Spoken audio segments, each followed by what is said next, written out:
October 7th chaos didn't just threaten Israel from rockets. Netanyahu faced rebellion from within. Whispers of a coup fizzled as he raced to form a unity government, lobbied ministers one-on-one, and controlled the narrative. Political cunning met wartime urgency, keeping Israel's leadership intact while the country grappled with one of its deadliest security crises.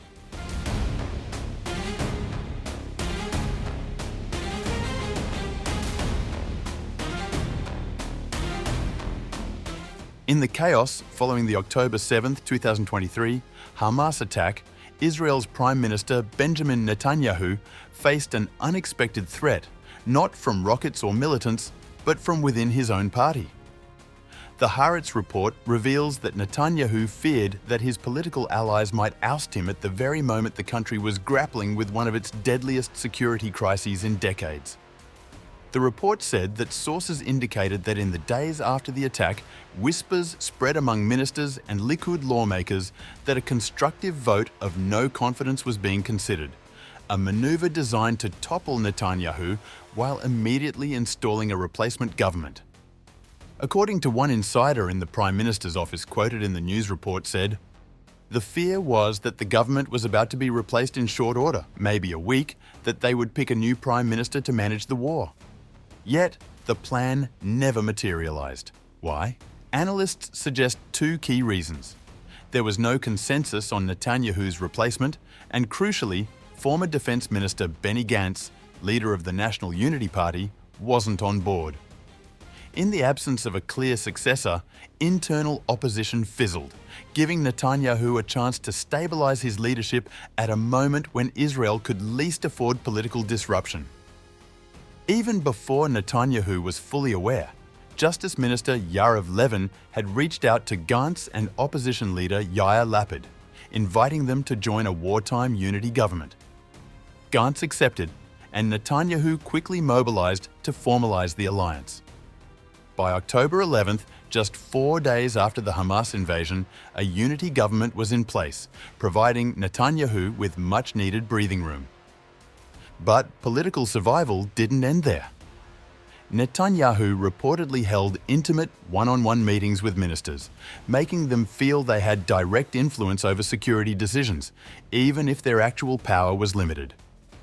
According to attendees, as per Haaretz, Netanyahu would walk ministers through maps of ongoing operations, hostages' locations, and battlefield updates, framing any discussion of resignation as reckless amid a war. He would call them to the room, show them a map of the Middle East on the wall, and say, "Look, our forces are here and here, the terrorists are there. Here we attacked, there we found a hostage. Were you in the south? What did you see? What was here? What was there?" And then at the end, how can you talk about resigning now and toppling the government? This personal diplomacy, combined with the unity government, allowed Netanyahu to solidify control and prevent defections. By maintaining tight control and managing perceptions, Netanyahu created a buffer against both internal and external pressures, ensuring that even in a period of political uncertainty, Israel's wartime leadership remained intact.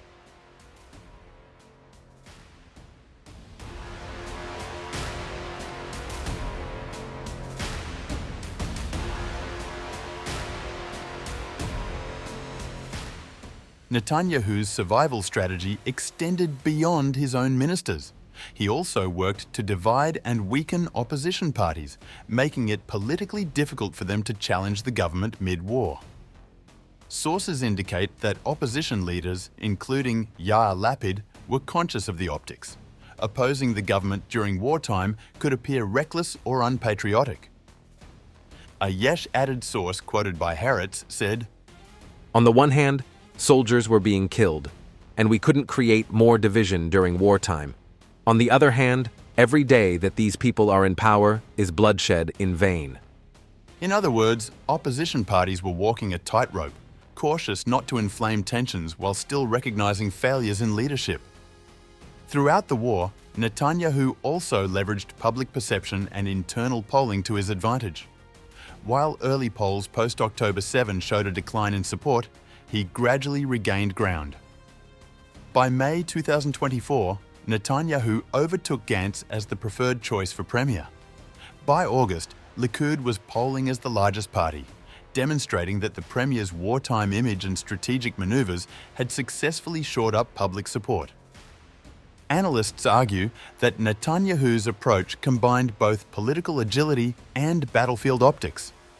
From forming a unity government to personally engaging ministers, he managed to maintain control while presenting a stable, decisive front to the Israeli public. For Netanyahu, facing both an existential security threat and internal political challenges, this dual strategy may have prevented the collapse of the government and a premature election. Today, many polls predict that while the Prime Minister's political bloc won't be able to form a government after the next election, it will hold sufficient power to stop any alternative government from being formed, given the breakdown of alliances. The lessons from October 7th are clear. In Israel's high-stakes political environment, wartime crises can quickly turn into leadership battles, and the skill to navigate both simultaneously is often the difference between survival and political ruin.